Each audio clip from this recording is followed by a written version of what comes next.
ಓಂ ಶ್ರೀ ಗುರು ಬಸವಲಿಂಗಾಯ ನಮಃ. ಸರ್ವರಿಗೂ ಶರಣು ಶರಣ. ಪತಂಜಲಿ ಯೋಗ ಸೂತ್ರದಲ್ಲಿ ಎರಡನೆಯದು ಯೋಗಶ್ಚಿತ್ತವೃತ್ತಿ ನಿರೋಧ. ಅದರಲ್ಲಿ ಅಂದರೆ ಯೋಗ ಅಂದ್ರೆ ಏನಪ್ಪ, ಯೋಗ ಯಾವಾಗ ಆಗುತ್ತೆ ಅಂತಂದ್ರೆ ಚಿತ್ತವೃತ್ತಿಗಳನ್ನು ನಿರೋಧಿಸಿದಾಗ. ಹಾಗಾದ್ರೆ ಚಿತ್ತ ಅಂದ್ರೆ ಏನು ಅಂತ ನಿನ್ನೆ ನೋಡ್ತಾ ಇದ್ವಿ. ಚಿತ್ತ ಅನ್ನುವಂತಹದ್ದು ಅಂತರಿಂದ್ರಿಯಗಳಲ್ಲಿ ಒಂದು, ಅದರಲ್ಲೂ ಪ್ರಧಾನವಾದಂತಹದ್ದು. ಚಿತ್ತದ ಒಳಗಡೆನೆ ಮನಸ್ಸು ಅಡಗಿದೆ, ಅಥವಾ ಮನಸ್ಸಿನ ಅಂತರಂಗ ಬಹಿರಂಗ ಎಲ್ಲವೂ ಚಿತ್ತವೇ ಅಂತ ಹೇಳಬಹುದು. ಮತ್ತೆ ಜನ್ಮ ಜನ್ಮಕ್ಕೆ ಸಂಸ್ಕಾರಗಳ ವಾಸನೆಗಳ ಬೀಜಗಳನ್ನು ತೆಗೆದುಕೊಂಡು ಹೋಗ್ತಕ್ಕಂಥದ್ದು ಚಿತ್ತವೇ. ಮನಸ್ಸು ಮುಂದಿನ ಜನ್ಮಕ್ಕೆ ಹೋಗಲ್ಲ. ಬುದ್ಧಿಯ ಸೂಕ್ಷ್ಮ ರೂಪಗಳು ಹೋಗ್ಬೋದು, ಅಹಂಕಾರ ಮುಂದಿನ ಜನ್ಮಕ್ಕೆ ಹೋಗುತ್ತೆ. ಮುಂದಿನ ಜನ್ಮಕ್ಕೆ ಹೋಗ್ತಕ್ಕಂಥದ್ದು ಮೂರು ತತ್ವಗಳನ್ನು ಹೇಳ್ತಾರೆ, ಮುಖ್ಯವಾಗಿ ಜ್ಞಾತೃ, ಚಿತ್ತ, ಅಹಂಕಾರ. ಅದರಲ್ಲಿ ಚಿತ್ತ ಅಂತೂ ಎಲ್ಲ ಸಂಸ್ಕಾರಗಳು, ವೃತ್ತಿಗಳು, ವಾಸನೆಗಳನ್ನು ಬೀಜ ರೂಪದಲ್ಲಿ ಸಂಗ್ರಹ ಮಾಡಿಟ್ಕೊಳ್ತಕ್ಕಂಥದ್ದು.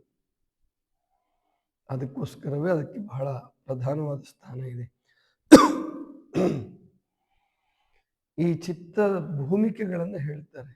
ಇದು ಪತಂಜಲಿ ಯೋಗದಲ್ಲಿ ಹೇಳಲ್ಪಟ್ಟಿಲ್ಲ, ಮುಂದೆ ಏನಾದ್ರು ಹೇಳಿದಾರೋ ಗೊತ್ತಿಲ್ಲ. ಮಲ್ಲಿಕಾರ್ಜುನ ಶ್ರೀಗಳು 4 ಅಥವಾ 5 ಮುಖ್ಯವಾದ ಭೂಮಿಕೆಗಳನ್ನು ಹೇಳ್ತಾರೆ ಚಿತ್ತವೃತ್ತಿಗಳ ನಿರೋಧ ಆಗಕ್ಕೆ ಮುಂಚೆ. ಅದರಲ್ಲಿ ಮೊದಲನೇದು ಕ್ಷಿಪ್ತ, ಎರಡನೇದು ಮೂಢ, ಮೂರನೇದು ವಿಕ್ಷಿಪ್ತ, ನಾಲ್ಕನೇದು ನಿರುದ್ಧ, ನಾಲ್ಕನೇದು ಏಕಾಗ್ರ, ಐದನೇದು ನಿರುದ್ಧ. ಅದರಲ್ಲಿ ಮೊದಲನೇದಾದಂಥದ್ದು ಕ್ಷಿಪ್ತ. ಕ್ಷಿಪ್ತ ಚಿತ್ತದವರು ಅಂದರೆ ಅವರು ಸಂಪೂರ್ಣವಾಗಿ ಯೋಗ ಮಾರ್ಗಕ್ಕೆ ವಿರುದ್ಧವಾಗಿದ್ದಂಥವ್ರು. ಅವ್ರಿಗೆ ಯೋಗ ಮಾರ್ಗ ಸಾಧ್ಯವೇ ಇಲ್ಲ. ಸುಮ್ಮನೊಂದು ಕಡೆ ಕೂತ್ಕೊಳ್ಳೋದು ಕಷ್ಟ.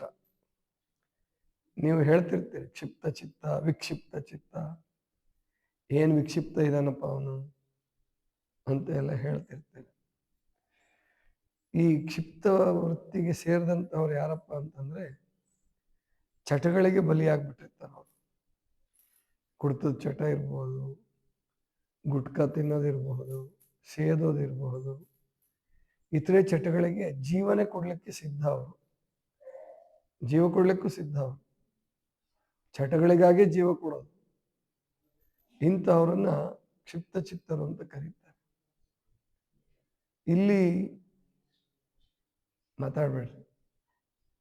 ಇಲ್ಲಿ ಏನಿರ್ತದೆ ಅಂತಂದ್ರೆ ಸಾಮಾನ್ಯವಾಗಿ ಸುಧಾರಣೆ ಆಗುವ ಸಾಧ್ಯತೆಗಳು ತುಂಬಾ ಕಡಿಮೆ ಕ್ಷಿಪ್ತ ಚಿತ್ತದವರು. ಅಂದ್ರೆ ಅವ್ರು ಯೋಗ ಮಾರ್ಗದ ಕಡೆಗೆ ಬರಲ್ಲ. ಎರಡನೇದು ಮೂಢವೃತ್ತಿ. ಮೂಢವೃತ್ತಿ ಅಂತಂದ್ರೆ ಜನ್ಮ ಜನ್ಮಾಂತರಗಳಲ್ಲಿ ಚಟಗಳನ್ನು ಮಾಡಿ ಈ ಜನ್ಮದಲ್ಲಿ ಅವನು ಮೂಢನಾಗಿ, ಮೂರ್ಖನಾಗಿ, ಮೂಢ ಅಂತ ಬೈತಿರ್ತೀರಿ ನೀವು. ತಗೊಂಡೋಗ ಮಾಚೆ, ಯಾಕಂಗೆ ಮಾಡ್ತೀರಿ ಗೊತ್ತಾಗಲ್ಲ. ಮೊಬೈಲ್ ಆಗಿ ತರಬೇಕು ಇಷ್ಟೊತ್ತಿನಲ್ಲಿ. ಏನು ಮೂಢವೃತ್ತಿ ಅಂತಂದ್ರೆ ಸಂಪೂರ್ಣವಾಗಿ ಅವರು ದುರ್ಬಲರು ಆಗಿರ್ತಾರೆ, ತಾಮಸ ಜೀವಿಗಳು ಅಂತ. ಈ ವರ್ಗದಲ್ಲಿ ಪಿಶಾಚಿಗಳನ್ನು ಸೇರಿಸ್ತಾರೆ ಮಲ್ಲಿಕಾರ್ಜುನ ಸ್ವಾಮಿಗಳು. ಪಿಶಾಚಿಗಳು ಅಂತಂದ್ರೆ ಸಾಮಾನ್ಯವಾಗಿ ದೆವ್ವಗಳು, ರಾತ್ರಿ ಸಂಚರಿಸ್ತಕ್ಕಂಥವು ಅಂತ ಅರ್ಥ ಆಗುತ್ತೆ. ಆದರೆ ವಾಸ್ತವಿಕವಾಗಿ ಅದೇನು, ಅವುಗಳನ್ನ ಬಿಟ್ಬಿಡೋಣ. ಯಾಕಂದ್ರೆ ಈಗ ಎಲ್ಲ ಕಡೆ ಬೆಳಕಿರೋದ್ರಿಂದ ಸ್ಮಶಾನದಲ್ಲೂ ಕೂಡ ಲೈಟ್ ಹಾಕಿರ್ತಾರೆ ಇವಾಗ. ಹಾಗಾಗಿ ಇವಾಗ ಪಿಶಾಚಿಗಳು ಅವು ಇವು ಏನು ಕಾಣಿಸಲ್ಲ, ಮತ್ತು ಅವುಗಳ ಅಸ್ತಿತ್ವವನ್ನು ಸಿದ್ಧಪಡಿಸೋಕ್ಕಾಗಲ್ಲ. ಆದ್ದರಿಂದ ಅವುಗಳ ಬಿಟ್ಬಿಡೋಣ ಸದ್ಯಕ್ಕೆ.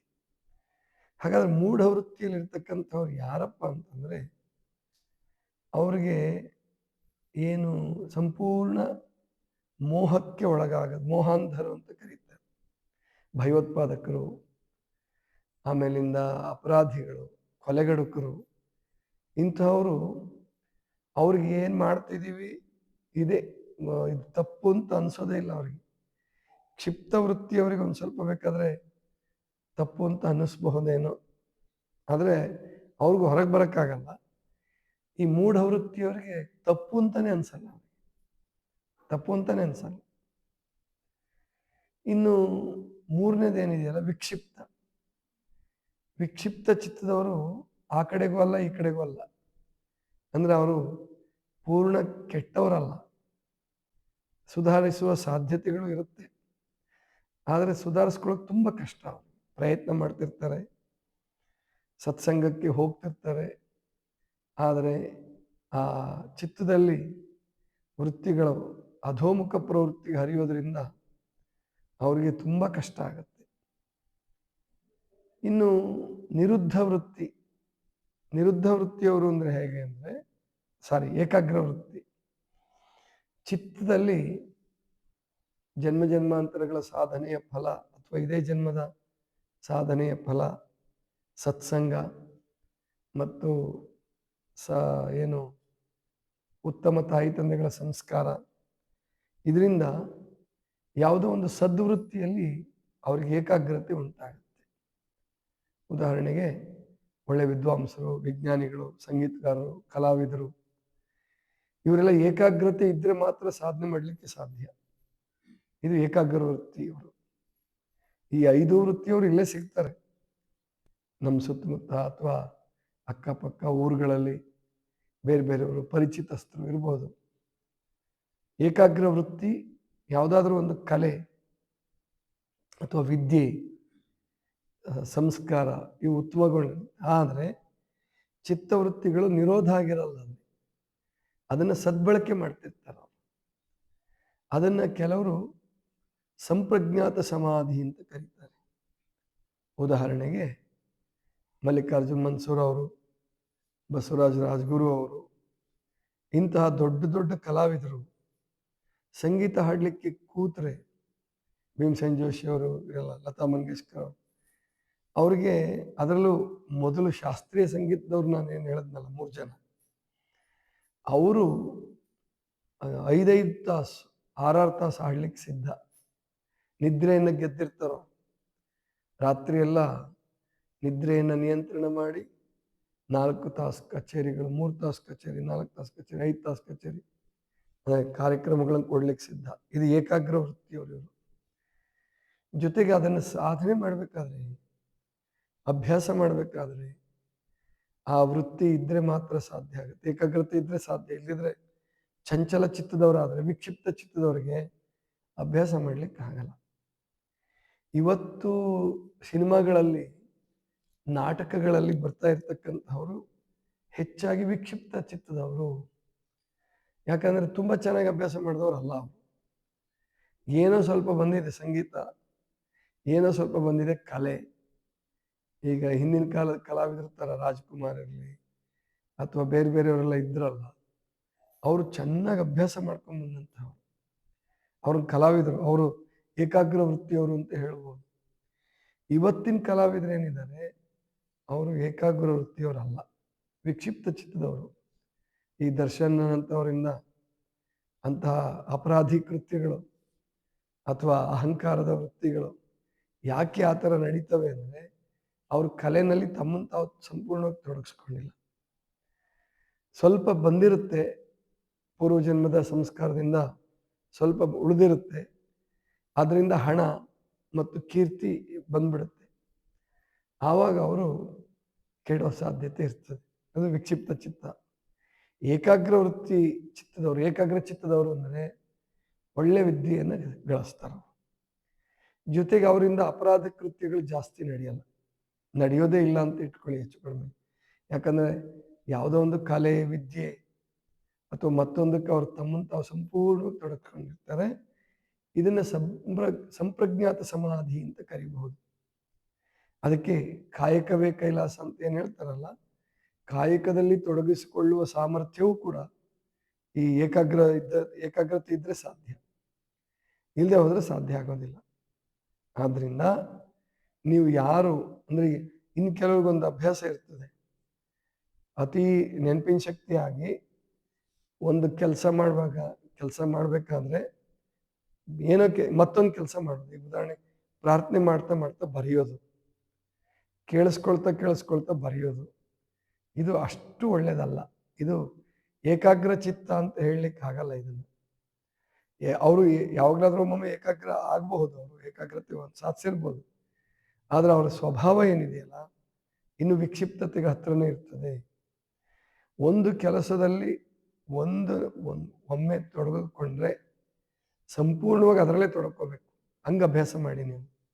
ಯಾವುದೇ ಇರಲಿ, ಕಸ ಹೊಡೆಯೋದಿರಲಿ, ಸ್ವಚ್ಛ ಮಾಡೋದಿರಲಿ, ಅಡುಗೆ ಮಾಡೋದಿರಲಿ, ಏನೇ ಇದ್ರೂ ಕೂಡ ಸಂಪೂರ್ಣವಾಗಿ ಅದಕ್ಕೆ ಗಮನ ಕೊಟ್ಟು ಅದನ್ನು ನೀವು ಯಶಸ್ವಿ ಮಾಡಿದ್ರೆ ಅದು ಏಕಾಗ್ರತೆ ಅಂತ ಕರೀತಾರೆ.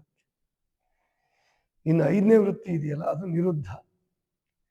ನಿರುದ್ಧ ಅಂದ್ರೆ ಏನಪ್ಪ ಅಂತಂದ್ರೆ, ಅದು ನಿರೋಧಿಸಲ್ಪಟ್ಟಂತ ಸ್ಥಿತಿ. ಅಂದ್ರೆ ವೃತ್ತಿಗಳು, ಚಿತ್ತವೃತ್ತಿಗಳೇನಿದಾವಲ್ಲ ಅವುಗಳು 5 ಅಂತ ಹೇಳ್ತಾರೆ, ಅದು ಮುಂದೆ ಬರುತ್ತೆ. ಆ ನಿರುದ್ಧ ಸ್ಥಿತಿ ಅದು ಸಾಧಿಸಲ್ಪಟ್ಟ ಏಕಾಗ್ರತೆಗಿಂತ ಇನ್ನೂ ಆಳವಾಗಿರ್ತಕ್ಕಂಥ. ಈ ಏಕಾಗ್ರತೆಯವರೆಗೆ ಏನಾಗುತ್ತೆ ಅಂದ್ರೆ, ಈಗ ಸಂಗೀತಗಾರರಿರಲಿ, ದೊಡ್ಡ ದೊಡ್ಡ ಪಂಡಿತರು, ವಿದ್ವಾಂಸರು ಏಕಾಗ್ರ ಚಿತ್ತದಲ್ಲಿ ಇರ್ತಾರವ್ರು. ಆ ಏಕಾಗ್ರತೆ ಮುಗಿದ್ಮೇಲೆ, ಈ ಸಂಗೀತ ಹಾಡಿ ಮುಗಿದ್ಮೇಲೆ ಅವ್ರಿಗೆ ಮತ್ತೆ ದುಶ್ಚಟಕ್ಕೆ ಹೋಗ್ಬಿಡ್ತಾರೆ. ಕೆಲವರು ಕುರ್ತದ ಚಟಕಾರ ಬಲಿಯಾಗಿರ್ತಾರೆ, ಮತ್ತೊಂದು ಕರ ಬಲಿಯಾಗಿರ್ತಾರೆ. ಆ ಚಿತ್ತವನ್ನ ವಿಧಿ ಇಲ್ಲ ಅಂತ ಹೇಳಿ ಅಥವಾ ಬದುಕೋಕ್ಕೋಸ್ಕರವಾಗಿ ತಮ್ಮ ಹೊಟ್ಟೆಪಾಡಿಗಾಗಿ ಸೆಳೆದು ನಿಲ್ಸಿರ್ತಾರೆ, ಮತ್ತು ಚಟಗಳಿಗೆ ಹೋಗ್ಬಿಡೋ ಸಾಧ್ಯತೆಗಳಿರುತ್ತೆ. ಇವರನ್ನ ಏಕಾಗ್ರತೆಯಲ್ಲಿ ಸೇರಿಸ್ಬೋದು. ನಿರುದ್ಧ ಅಂದ್ರೆ ಅವರೇನಿನ್ನು ಸಮಾಧಿ ಸ್ಥಿತಿಯನ್ನು ಸಾಧಿಸ್ಕೊಂಡಿಲ್ಲ. ಅವರು ಒಂದು ಕಲೆಯಲ್ಲಿ, ಒಂದು ಸಾಧನೆಯಲ್ಲಿ ಚಿತ್ತವನ್ನು ಸಂಪೂರ್ಣವಾಗಿ ತೊಡಗಿಸಬಲ್ಲರು. ಆಮೇಲೆ ವೃತ್ತಿಗಳನ್ನು ಕೂಡ ನಿಯಂತ್ರಿಸಬಲ್ಲರು ಅವರು. ಅಂದ್ರೆ ಯಾವುದೇ ಚಟಗಳಿಗೆ ಬಲಿಯಾಗಲ್ಲ, ಆಮೇಲೆ ದುಷ್ಟ ಸ್ವಭಾವ ಇರೋದಿಲ್ಲ, ಜಗಳಗಂಟುತನ ಇರೋದಿಲ್ಲ. ಅವರು ಒಟ್ಟಾಗಿ ಹೊಂದ್ಕೊಂಡು ಪ್ರೀತಿಯಿಂದ ಬದುಕ್ತಕ್ಕಂಥ ಭಕ್ತ ಹೆಚ್ಚು ಕಡಿಮೆ ಅವನು ನಿರುದ್ಧ ಸ್ಥಿತಿಯಲ್ಲೂ ಇರ್ಬೋದು, ಯಾವ ದುಶ್ಚಟಗಳಿಗೂ ಬಲಿಯಾಗಲ್ಲ. ಆದರೆ ಅಲ್ಲಿ ಸಮಾಧಿ ಸ್ಥಿತಿ ಪ್ರಾಪ್ತಿಯಾಗಿದೆ ಅಂತ ಏನಲ್ಲ. ಈ 5 ಭೂಮಿಕೆಗಳಲ್ಲಿರುವವರಿಗೆ ಸಮಾಧಿ ಸ್ಥಿತಿ ಪ್ರಾಪ್ತಿ ಆಗಿರಲ್ಲ. ಸಮಾಧಿ ಸ್ಥಿತಿ ಅಂದರೆ ಇನ್ನೂ ಬಹಳ ವಿಶೇಷವಾದದ್ದು. ಅದರಲ್ಲಿ ಮತ್ತೆ ಈ ಅವಸ್ಥಾತ್ರಯಗಳಂತ ಏನು ಬರ್ತಾವಲ್ಲ, ಅದ್ರ ಬಗ್ಗೆ ಕೂಡ ತಿಳ್ಕೊಬೇಕು. ನೀವು ಸಮಾಧಿ ಬಗ್ಗೆ ತಿಳ್ಕೊಬೇಕಾದ್ರೆ ಅದ್ರ ಬಗ್ಗೆ ತಿಳ್ಕೊಬೇಕು. ಅದು ಮುಂದೆ ಬರ್ತದೆ ಬಿಡಿ. ಅದು ಸಂಪ್ರಜ್ಞಾತ ಸಮಾಧಿ, ಅಸಂಪ್ರಜ್ಞಾತ ಸಮಾಧಿ ಅಂತೆಲ್ಲ ಬರ್ತವೆ. ಆ ಸಂದರ್ಭದಲ್ಲಿ ಅದನ್ನು ತಿಳ್ಕೊಳ್ಳೋಣ. ಒಟ್ಟಾರೆ ಇಷ್ಟು ಚಿತ್ತ ಭೂಮಿಕೆಗಳನ್ನು ಇಷ್ಟು ತಿಳ್ಕೊಳ್ಳಿ. ಕ್ಷಿಪ್ತ, ಮೂಢ, ವಿಕ್ಷಿಪ್ತ. ಅದರಲ್ಲೂ ಕ್ಷಿಪ್ತ ಮತ್ತು ಮೂಢ ಇದಾವಲ್ಲ, ಅಲ್ಲಿ ಸುಧಾರಣೆಗೆ ಅವಕಾಶ ಇಲ್ಲ, ಬದಲಾವಣೆಗೆ ಅವಕಾಶ ಇಲ್ಲ. ಕ್ಷಿಪ್ತ ವೃತ್ತಿಯವರು ಸ್ವಲ್ಪ ಸಮಾಜದಲ್ಲಿ ಹೊಂದ್ಕೊಂಡು ಬದುಕಿದ್ರು ಕೂಡ, ಮೂಢ ವೃತ್ತಿಯವರು ಅವರು ಸಮಾಜಕ್ಕೆ ವಿರುದ್ಧವಾಗಿ ಕಳವು, ಮೋಸ, ವಂಚನೆ, ಆ ಕಳವು ಮಾಡೋದ್ರಲ್ಲೂ ಬುದ್ಧಿವಂತಿಕೆ ಇರಲ್ಲ ಅವ್ರಿಗೆ, ಸಿಕ್ಕಿಬಿದ್ದು ಪೆಟ್ಟು ತಿಂತಕ್ಕಂಥದ್ದು, ಈ ಥರ ಮೂಢ ವೃತ್ತಿಯಲ್ಲಿ ಇರ್ತಕ್ಕಂಥದ್ದು. ಇನ್ನು ವಿಕ್ಷಿಪ್ತ ವೃತ್ತಿ ಅಂತಂದರೆ ಅಲ್ಲಿ ಸುಧಾರಣೆಗೆ ಅವಕಾಶ ಇದೆ, ರಾಜಸ ಪ್ರವೃತ್ತಿ ಇರುತ್ತೆ, ಆದರೆ ಸುಧಾರಿಸ್ಕೊಳ್ಳೋದು ತುಂಬ ಕಷ್ಟ, ಬದಲಾವಣೆ ಆಗೋದು ತುಂಬ ಕಷ್ಟ.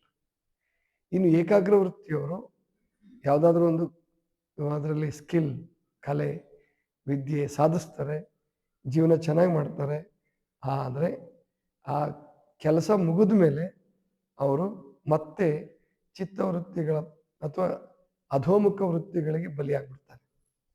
ನಿರುದ್ಧ ಇದ್ದಂಥವರು ಅವರು ಚೆನ್ನಾಗಿ ಕಲೆಯಲ್ಲಿ, ವಿದ್ಯೆಯಲ್ಲೂ ಚೆನ್ನಾಗಿರ್ತಾರೆ, ಸದ್ಗುಣಿಗಳಾಗಿ, ಅವರು ಭಕ್ತರಾಗಿ ಅವರು ಜಗತ್ತಿಗೆ ಉಪಕಾರಿಗಳಾಗಿರ್ತಾರೆ. ಇವು ಯೋಗಕ್ಕೆ ಪೂರ್ವ ಸಿದ್ಧತೆ ಅಂತಲೇ ಕರೀಬಹುದು. ಏಕಾಗ್ರ ಮತ್ತು ನಿರುದ್ಧ ಅವರಿನ್ನೂ ಸಮಾಧಿ ಸ್ಥಿತಿಯನ್ನು ಪ್ರಾಪ್ತಿ ಮಾಡ್ಕೊಂಡಿಲ್ಲ. ಮಾಡ್ಕೊಳ್ಳೋದಕ್ಕೆ ಅವರು ಯೋಗ್ಯರಿದ್ದಾರೆ, ಪ್ರಯತ್ನ ಮಾಡಬೇಕು. ಈ ಸ್ಥಿತಿಯಲ್ಲಿದ್ದವರು ಕೆಲವರು ಯೋಗ ಮಾರ್ಗಕ್ಕೆ ಬರಲ್ಲ. ನಿರುದ್ಧ ವೃತ್ತಿಯಲ್ಲಿದ್ದಂಥವರು ಕೂಡ ಯೋಗ ಮಾರ್ಗ, ತ್ಯಾಗ, ವೈರಾಗ್ಯ ಇಂಥದಕ್ಕೆ ಬರಲ್ಲ. ಒಳ್ಳೆಯವರೇ ಅವರು, ಜೆಂಟ್ಲ್ಮನ್ ಆಗಿರ್ತಾರೆ, ಒಳ್ಳೆ ಕಲಾವಿದರು, ಕವಿಗಳು, ಇವರೆಲ್ಲ ಆಗಿರ್ತಾರೆ. ಆದರೆ ಅವರು ಯೋಗಿಗಳಾಗಿರೋದಿಲ್ಲ. ಇದಿಷ್ಟು ಇವತ್ತಿನ ಚಿಂತನ. ಸರ್ವರಿಗೂ ಶರಣು ಶರಣ.